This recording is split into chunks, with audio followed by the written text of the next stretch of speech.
Noida authority के CEO doctor Lokesh MG शहर को नंबर 1 बनाने के लिए काफी मेहनत कर रहे हैं, लेकिन लगता है कि नोएडा अथॉरिटी के अधिकारियों को यह रास नहीं आ रहा है। नोएडा के पॉश सेक्टर 104 में पिछले कुछ दिनों से गंदा पानी सप्लाई हो रहा है, जिसमें निवासी परेशान हैं। निवासियों का आरोप है कि अधिकारी उनकी बात सुनने को तैयार नहीं है। उत्तर प्रदेश उद्योग व्यापार प्रतिनिधि मंडल नोएडा की एक महत्वपूर्ण बैठक हरोला सेक्टर 5 में आयोजित की गई। बैठक की अध्यक्षता मंडल के अध्यक्ष नरेश कुच्छल ने की। नरेश कुच्छल ने कहा कि देश के लाखों घरों के रसोई व्यापार पर निर्भर है, लेकिन दुर्भाग्य से इतने बड़े क्षेत्र को सरकार द्वारा लगातार नजरअंदाज किया जा रहा है। शहर में कुत्तों के काटने के बढ़ते मामले को देखते हुए नोएडा अथॉरिटी ने अहम कदम उठाया है। सेक्टर 34 में मौजूदा डॉग शेल्टर के विस्तार के साथ ही सेक्टर 50 में एक नया शेल्टर बनाया जाएगा। प्रत्येक शेल्टर में करीब 25 कुत्तों की देखभाल की सुविधा होगी। उत्तर प्रदेश सरकार के औद्योगिक विकास मंत्री गोपाल गुप्ता नंदी ने प्रयागराज में चल रहे महाकुंभ मेले में यमुना एक्सप्रेसवे औद्योगिक विकास प्राधिकरण द्वारा लगाए गए एक प्रदर्शनी स्टॉलों का उद्घाटन किया। इस अवसर पर नंदकिशोर सुंदरियाल स्टाफ ऑफिसर और हरि प्रताप तहसीलदार ने मंत्री को फूलों का गुलदस्ता भेंट किया। किसान मजदूर संघर्ष मोर्चा के राष्ट्रीय महासचिव कृष्णा नागर ने ग्रेटर नोएडा प्राधिकरण की अपर मुख्य कार्यपालक अधिकारी वीएस लक्ष्मी से मुलाकात की। उन्होंने क्षेत्र की प्रमुख समस्याओं जैसे पेड़ों की छटाई, पार्कों में टूटे झूले, सड़कों पर टूटे सीवर के ढक्कन, खंभों में टूटे तार की ओर ध्यान आकर्षित किया। स्कोडा ऑटो इंडिया ने इंडिया मोबिलिटी ग्लोबल एक्सपो 2025 में ऑटोमोबाइल प्रेमियों के लिए अपनी पहली इलेक्ट्रिक एसयूवी एलरॉक के साथ साथ कई नई पेशकशों को प्रदर्शित किया। यह कॉम्पैक्ट एसयूवी भारतीय बाजार में इलेक्ट्रिक सेगमेंट में स्कोडा के प्रवेश का प्रतिनिधित्व करती है।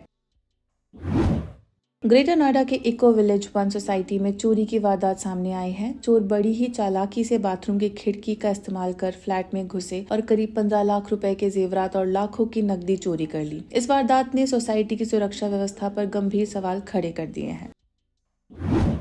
ग्रेटर नोएडा वेस्ट के एम्स ग्रीन एवेन्यू में रहने वाले सैकड़ों परिवारों की हालत दिन ब दिन खराब होती जा रही है। महंगे फ्लैट खरीदने के बावजूद निवासियों को बुनियादी सुविधाओं के लिए संघर्ष करना पड़ रहा है। एक वरिष्ठ नागरिक ने कहा, रात में दरवाजे बंद करने के बाद भी हम सुरक्षित महसूस नहीं करते हैं। दिल्ली एनसीआर में रहने वाले लोगों को हर दिन ट्रैफिक जैम की समस्या से जूझना पड़ता है। इस समस्या को दूर करने के लिए ब्लूज एरो कंपनी ने ग्रेटर नोएडा के एक्सपो मार्ट में अपनी एयर टैक्सी पेश की है। यह एक बार में 600 किलोमीटर तक चल सकती है। किराए की बात करें तो इसमें 5 रुपए प्रति किलोमीटर का खर्च आएगा। CBRE south Asia private limited ने हेरिटेज सिटी परियोजना का टेंडर दस्तावेज यमुना प्राधिकरण को सौंप दिया है। हेरिटेज सिटी का टेंडर फॉर्म और भूमि अधिग्रहण का प्रस्ताव प्राधिकरण की आगामी बोर्ड बैठक में मंजूरी के लिए रखा जाएगा। हालांकि प्राधिकरण ने अभी तक मथुरा में औद्योगिक क्षेत्रों के विकास पर कोई कदम आगे नहीं बढ़ाया है। अब नोएडा और ग्रेटर नोएडा के घरों से निकलने वाले मिश्रित कचरे से बिजली बनाई जाएगी। अस्तौली में ग्रीन कोल प्लांट लगाया जा रहा है, जिसमें कचरे से ग्रीन कोल बनाया जाएगा और फिर उससे बिजली बनाई जाएगी। प्लांट 15 अगस्त से काम करना शुरू कर देगा। इससे कूड़े के पहाड़ बनने से बचेंगे और पर्यावरण की रक्षा होगी। दिल्ली और एनसीआर में डूब क्षेत्र की जमीन बेचने में धोखाधड़ी और जालसाजी के मामले में फेज 3 पुलिस ने सोमवार सुबह दिल्ली पुलिस के बर्खास्त सिपाही को सेक्टर 121 गढ़ी चौखड़ी से गिरफ्तार किया। वह खुद को रिटायर्ड डिप्टी एसपी बताकर लोगों को डराता था। वह धोखाधड़ी में एक मामले में वांछित था। ग्रेटर नोएडा के India expo mart and centre में आयोजित कंस्ट्रक्शन इक्विपमेंट एक्सपो में फायरस्केप कंपनी ने जर्मनी की श्विंगस्टेटर कंपनी के साथ मिलकर आर्टिकुलेट वाटर टैंक नामक अत्याधुनिक दमकल इंजन प्रदर्शित किया। यह दमकल इंजन 100 मीटर की दूरी पर भी पानी की बौछार करके आग पर काबू पा सकता है। यमुना प्राधिकरण ने जेवर एयरपोर्ट के पास प्रस्तावित अमेरिकन सिटी के लिए 1200 एकड़ जमीन आरक्षित कर ली है। यमुना प्राधिकरण ने इस जमीन को सीधे किसानों से खरीदने की प्रक्रिया शुरू कर दी है। यह प्रोजेक्ट भी जल्दी ही स्थापित किया जा सकता है। गणतंत्र दिवस पर दिल्ली में होने वाली फुल ड्रेस परेड रिहर्सल के चलते आज रात 12 बजे से 26 जनवरी को कार्यक्रम समाप्ति तक Noida greater Noida expressway, Yamuna expressway व अन्य मार्गों पर रूट डायवर्जन रहेगा। इस दौरान गौतम बुद्ध नगर से मालवाहक वाहन दिल्ली में प्रवेश नहीं कर सकेंगे। रविवार सुबह 4 बजे फेज 1 थाना पुलिस अपनी टीम के साथ रूटीन चेकिंग कर रही थी। तभी सेक्टर 12-22 चौराहे के पास एक पुलिसकर्मी कार में बैठकर तेज आवाज में म्यूजिक बजा रहा था। वीडियो में एक हेड कांस्टेबल नशे में धुत होकर थाना प्रभारी से बहस करता नजर आ रहा है। मामले की जांच नोएडा के एसपी 2 कर रहे हैं।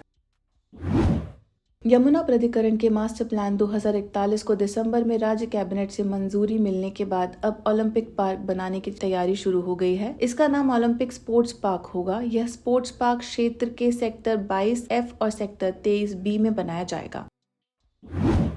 नोएडा में भीड़भाड़ वाले इलाकों और झुग्गी झोपड़ियों में रहने वाले लोगों को किराएदारों का सत्यापन करना ऑपरेशन पहचान अभियान का मुख्य उद्देश्य है। डीसीपी रामबदन सिंह ने बताया कि यह अभियान 12 जनवरी को शुरू किया गया था और अब इसे बड़े पैमाने पर तेज कर दिया गया है।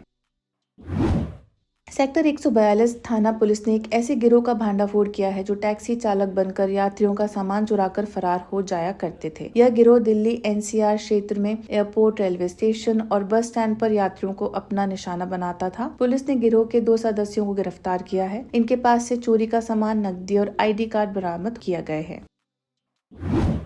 सोमवार को नोएडा का AQI 177 और ग्रेटर नोएडा का 190 रहा। रविवार के मुकाबले सोमवार को नोएडा का AQI 121 और ग्रेटर नोएडा का 164 अंक कम हुआ। सुबह के समय दोनों शहरों का AQI खराब श्रेणी में था, लेकिन शाम होते होते तेज धूप और तेज हवाओं के कारण इसमें सुधार हुआ।